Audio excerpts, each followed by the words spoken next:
കേരള രാഷ്ട്രീയത്തിൽ വലിയൊരു മാറ്റത്തിന്റെ കാറ്റ് വീശുകയാണ്. തിരുവനന്തപുരം നഗരസഭയുടെ ഭരണം ബി.ജെ.പി. പിടിച്ചെടുത്തത് വെറും ഒരു വാർത്തയല്ല, മറിച്ച് വരാനിരിക്കുന്ന വലിയൊരു രാഷ്ട്രീയ മാറ്റത്തിന്റെ തുടക്കമാണ്. 45 വർഷത്തെ ഇടതുപക്ഷ കോട്ട തകർത്ത താമര വിരിഞ്ഞപ്പോൾ ഡൽഹിയിൽ നിന്ന് പ്രധാനമന്ത്രി നരേന്ദ്രമോദിജി നേരിട്ടെത്തുകയാണ്. മോദി അനന്തപുരിയിൽ എത്തുമ്പോൾ എന്തൊക്കെയാകും പ്രഖ്യാപിക്കുക? മിഷൻ 2026 കേരളം പിടിക്കാൻ ബി.ജെ.പി. ഒരുങ്ങുകയാണോ? പരിശോധിക്കാം. എന്തുകൊണ്ടാണ് തിരുവനന്തപുരത്തെ വിജയം ഡൽഹി വരെ ചർച്ചയാകുന്നത്? 101-ൽ 50 സീറ്റുകൾ നേടിയ ബി.ജെ.പി. ഭരണം പിടിച്ചെടുത്തപ്പോൾ അത് കേരളത്തിലെ പരമ്പരാഗത രാഷ്ട്രീയ മുന്നണികൾക്ക് നേരിട്ട ഏറ്റവും വലിയ തിരിച്ചടിയാണ്. ഈ വിജയത്തിന്റെ ആവേശവുമായി പ്രധാനമന്ത്രി നരേന്ദ്രമോദി തിരുവനന്തപുരത്ത് എത്തുകയാണ്. എന്താണ് മിഷൻ 2026? പിണറായി സർക്കാരിന്റെയും UDF-ന്റെയും പതനം ഇവിടെ തുടങ്ങുകയാണോ? നമുക്ക് വിശദമായി പരിശോധിക്കാം. നേമം, തിരുവനന്തപുരം, വട്ടിയൂർക്കാവ്, കഴക്കൂട്ടം എന്നീ 4 നിയമസഭാ മണ്ഡലങ്ങൾ ഉൾപ്പെടുന്നതാണ് ഈ കോർപ്പറേഷൻ. ഇവിടെ 101 സീറ്റുകളിൽ 50 എണ്ണം നേടി NDA ഏറ്റവും വലിയ ഒറ്റകക്ഷിയായി. മുമ്പ് 35 സീറ്റായിരുന്നിടത്ത് നിന്നാണ് ഈ കുതിച്ചുചാട്ടം. കഴിഞ്ഞ ദിവസം കേന്ദ്ര ആഭ്യന്തരമന്ത്രി അമിത്ഷാ നേരിട്ടെത്തി പുതിയ ജനപ്രതിനിധികളെ കണ്ട നിർദ്ദേശങ്ങൾ നൽകിയത് ഇതിന്റെ പ്രാധാന്യം വ്യക്തമാക്കുകയാണ്. കേരളത്തിന് ഒരു ബി.ജെ.പി. മുഖ്യമന്ത്രി എന്നതാണ് അദ്ദേഹത്തിന്റെ അടുത്ത പ്രഖ്യാപനം. തിരുവനന്തപുരം ഒരു പരീക്ഷണശാല കൂടിയാണ്. ഇവിടെ മികച്ച രീതിയിൽ ഭരണം നടത്തി ആ മോഡൽ കേരളം മുഴുവൻ പ്രചരിപ്പിക്കാനാണ് ബി.ജെ.പി. ലക്ഷ്യമിടുന്നത്. ഇതിനെയാണ് അമിത്ഷാ മിഷൻ 2026 എന്ന് വിളിച്ചത്. വിജയ സാധ്യതയുള്ള 34 മണ്ഡലങ്ങളിൽ ഇപ്പോഴേ പ്രവർത്തനങ്ങൾ തുടങ്ങാൻ പാർട്ടിക്ക് നിർദ്ദേശം ലഭിച്ചു കഴിഞ്ഞു. LDF, UDF മുന്നണികൾ തമ്മിലുള്ള അഡ്ജസ്റ്റ്മെന്റ് രാഷ്ട്രീയം അവസാനിപ്പിക്കുകയാണ് ബി.ജെ.പിയുടെ ലക്ഷ്യം. കേരള രാഷ്ട്രീയത്തിന്റെ ദിശ മാറുന്നു എന്നതിന്റെ ഏറ്റവും വലിയ തെളിവാണ് ഇന്ന് തിരുവനന്തപുരം നഗരസഭയിൽ നാം കാണുന്നത്. 45 വർഷക്കാലം ഇടതുപക്ഷം ഭരിച്ച കേരളത്തിന്റെ ഹൃദയമായ തലസ്ഥാന നഗരിയിൽ ഇന്ന് ബി.ജെ.പി. ഭരണത്തിന് തുടക്കമിട്ടിരിക്കുകയാണ്. 101 വാർഡുകളിൽ 50 സീറ്റുകൾ നേടിയാണ് ബി.ജെ.പി. നഗരസഭയുടെ ഭരണം ഏറ്റെടുത്തത്. മുമ്പ് 35 സീറ്റായിരുന്നിടത്ത് നിന്നാണ് ഈ കുതിച്ചുചാട്ടം. സാധാരണക്കാരായ ജനങ്ങൾ വികസനത്തിന് വോട്ട് ചെയ്തു എന്നതാണ് ഇതിന്റെ അർത്ഥം. അമിത്ഷാ ഈ കഴിഞ്ഞ ദിവസം തിരുവനന്തപുരത്തെത്തി അംഗങ്ങളെ കണ്ട നിർദ്ദേശങ്ങൾ നൽകിയത് ബി.ജെ.പിയുടെ ഗൗരവം വ്യക്തമാക്കുന്നുണ്ട്. ഡബിൾ എഞ്ചിൻ സർക്കാരിന്റെ കരുത്ത് ഇനി തിരുവനന്തപുരത്തുണ്ടാകും. മോദിജിയുടെ വികസന മോഡലിനെ കേരളം നെഞ്ചത്തേറ്റി കഴിഞ്ഞു എന്നതിന്റെ തെളിവാണിത്. തിരുവനന്തപുരം ഒരു തുടക്കം മാത്രമാണ്. ബി.ജെ.പിയുടെ യഥാർത്ഥ ലക്ഷ്യം മിഷൻ 2026 ആണ്. നഗരസഭയിലെ മികച്ച ഭരണം ഒരു മാതൃകയാക്കി കാണിച്ച് കേരളം മുഴുവൻ താമര വിരിയിക്കാനാണ് മോദിജിയും അമിത്ഷായും ലക്ഷ്യമിടുന്നത്. വരാനിരിക്കുന്ന നിയമസഭാ തിരഞ്ഞെടുപ്പിൽ കേരളത്തിൽ ഒരു ബി.ജെ.പി. മുഖ്യമന്ത്രി വരും എന്ന ഉറച്ച വിശ്വാസത്തിലാണ് പാർട്ടി പ്രവർത്തകർ. വികസന രാഷ്ട്രീയത്തിലൂടെ കേരളത്തിലെ LDF, UDF മുന്നണികൾക്ക് അന്ത്യം കുറിക്കാനാണ് ബി.ജെ.പി. നീക്കം. ഇത്രയും കാലം കേരളത്തിൽ നടന്നിരുന്നത് ഒരു അഡ്ജസ്റ്റ്മെന്റ് രാഷ്ട്രീയം മാത്രമായിരുന്നു. LDF-ഉം UDF-ഉം മാറി മാറി ഭരിക്കുന്ന, അഴിമതിക്ക് പരസ്പരം കുടപിടിക്കുന്ന രീതി. എന്നാൽ ജനങ്ങൾ ഇത് മടുത്തിരിക്കുന്നു. തിരുവനന്തപുരത്തെ ഫലം നോക്കൂ. ഇടതുപക്ഷത്തിന് അവരുടെ കോട്ടകൾ സംരക്ഷിക്കാനായില്ല. കോൺഗ്രസ് ആകട്ടെ 3-ാം സ്ഥാനത്തേക്ക് പിന്തള്ളപ്പെട്ടു. അഴിമതിയും വികസന മുരടിപ്പും കാരണം ജനങ്ങൾ ഈ 2 മുന്നണികളെയും ഒഴിവാക്കിയിരിക്കുകയാണ്. LDF-നും UDF-നും ഇനി കേരളത്തിൽ രക്ഷയില്ലെന്ന സന്ദേശമാണ് അനന്തപുരി നൽകുന്നത്. എന്തുകൊണ്ടാണ് മോദിജി നേരിട്ടെത്തുന്നത്? തിരുവനന്തപുരത്തെ ഒരു അന്താരാഷ്ട്ര നഗരമാക്കി മാറ്റുക എന്നതാണ് ബി.ജെ.പിയുടെ ലക്ഷ്യം. ഇനി പ്രഖ്യാപിക്കാനിരിക്കുന്ന വികസന രേഖയിൽ ഇവയൊക്കെ ഉണ്ടാകാം. Metro rail. കേന്ദ്രത്തിന്റെ നേരിട്ടുള്ള മേൽനോട്ടത്തിൽ മെട്രോ യാഥാർത്ഥ്യമാകും. Smart city. നഗരസഭാ ഭരണം ബി.ജെ.പിക്ക് കിട്ടിയതോടെ കേന്ദ്ര പദ്ധതികൾ അഴിമതിയില്ലാതെ ജനങ്ങളിലെത്തും.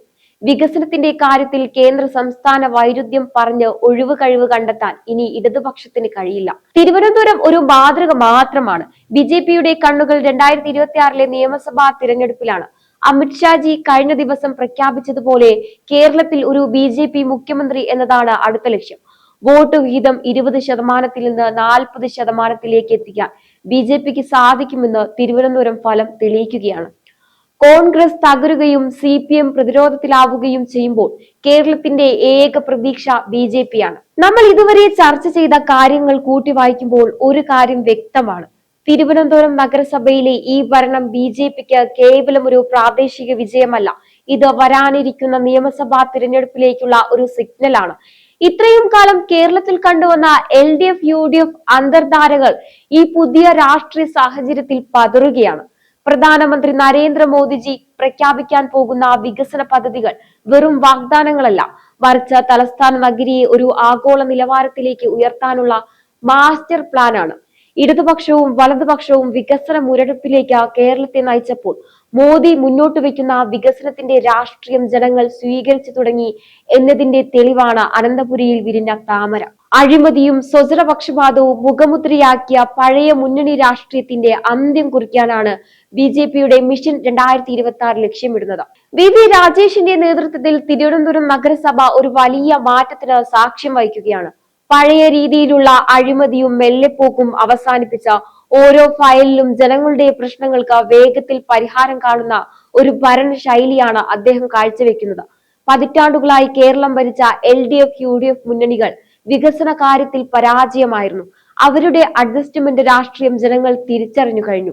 VV രാജേഷിന്റെ ഭരണം ഈ രണ്ട് മുന്നണികൾക്കും ഒരു വലിയ വെല്ലുവിളിയാണ് ഉയർത്തുന്നത്. കേന്ദ്ര സർക്കാരിന്റെ എല്ലാ പദ്ധതികളും കൃത്യമായി ജനങ്ങളിലേക്ക് എത്തിക്കാൻ VV രാജേഷിന് സാധിക്കുന്നു. പ്രധാനമന്ത്രിയുടെ സന്ദർശനത്തോടെ തിരുവനന്തപുരം മെട്രോ പോലുള്ള വലിയ പദ്ധതികൾ അതിവേഗം യാഥാർത്ഥ്യമാകും. തിരുവനന്തപുരം നഗരസഭയിൽ ഇന്ന് നമ്മൾ കാണുന്നത് ഒരു വ്യക്തിയുടെ മാത്രം വിജയമല്ല, മറിച്ച് ഒരു ജനതയുടെ മാറ്റത്തിനായുള്ള ആഗ്രഹത്തിന്റെ വിജയമാണ്. ആ മാറ്റത്തിന് ചുക്കാൻ പിടിക്കുന്നത് മേയർ VV രാജേഷ് ആണ്.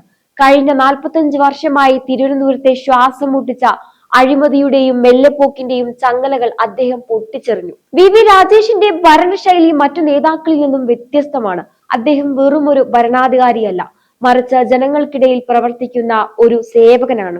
ഫയലുകൾ കെട്ടിക്കിടക്കുന്ന പഴയ നഗരസഭാ രീതിയല്ല ഇന്ന് നമ്മൾ കാണുന്നത്. ഓരോ പ്രൊജക്ടും കൃത്യസമയത്ത് പൂർത്തിയാക്കാൻ അദ്ദേഹം നേരിട്ട് ഇടപെടുകയാണ്. തിരുവനന്തപുരത്തെ ലോകോത്തര നഗരമാക്കി മാറ്റുക എന്ന മോദിയുടെ സ്വപ്നം നടപ്പിലാക്കാൻ അദ്ദേഹത്തെ പോലെ കരുത്തനായ ഒരു നേതാവിന് ആവശ്യമായിരുന്നു. ഇത്രയും കാലം കേരളം ഭരിച്ചിരുന്ന LDFും UDFും ഇന്ന് എവിടെയാണ്?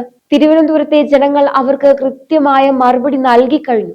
വികസനത്തിന്റെ പേരിൽ കോടികൾ തട്ടിയെടുത്തും ജനങ്ങളെ കബളിപ്പിച്ചും ഭരിച്ചിരുന്ന ഈ രണ്ട് മുന്നണികൾക്കും ഇന്ന് ജനമധ്യത്തിൽ തല ഉയർത്താൻ കഴിയില്ല. പ്രത്യേകിച്ച് കോൺഗ്രസിനെ നോക്കൂ. പല വാർഡുകളിലും അവർ 3ാം സ്ഥാനത്തേക്ക് പിന്തള്ളപ്പെട്ടു. ഇടതുപക്ഷമാകട്ടെ അവരുടെ സ്വന്തം കോട്ടകളിൽ പോലും തകർന്ന് തരിപ്പണമായി. ഇത്രയും കാലം ഈ മുന്നണികൾ തിരുവനന്തപുരത്തിന് എന്ത് നൽകി?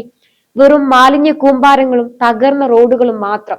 എന്നാൽ ഇന്ന് കേന്ദ്രത്തിന്റെ പിന്തുണയോടെ VV രാജേഷ് നഗരത്തിൽ മാറ്റം കൊണ്ടുവന്നു. മാറ്റത്തിന് ഇരട്ടി കരുത്ത് നൽകാനാണ് നരേന്ദ്രമോദിജി എത്തുന്നത്. VV രാജേഷിന്റെ നേതൃത്വത്തിലുള്ള ഭരണത്തിന് കേന്ദ്രം നൽകുന്ന ഏറ്റവും വലിയ അംഗീകാരമാണിത്. Metro rail, hi-tech smart city, ലോകോത്തര സ്പോർട്സ് ഹബ് ഇതൊക്കെ വെറും വാക്കുകളല്ല, ഇനി അനന്തപുരിയുടെ യാഥാർത്ഥ്യങ്ങളാണ്.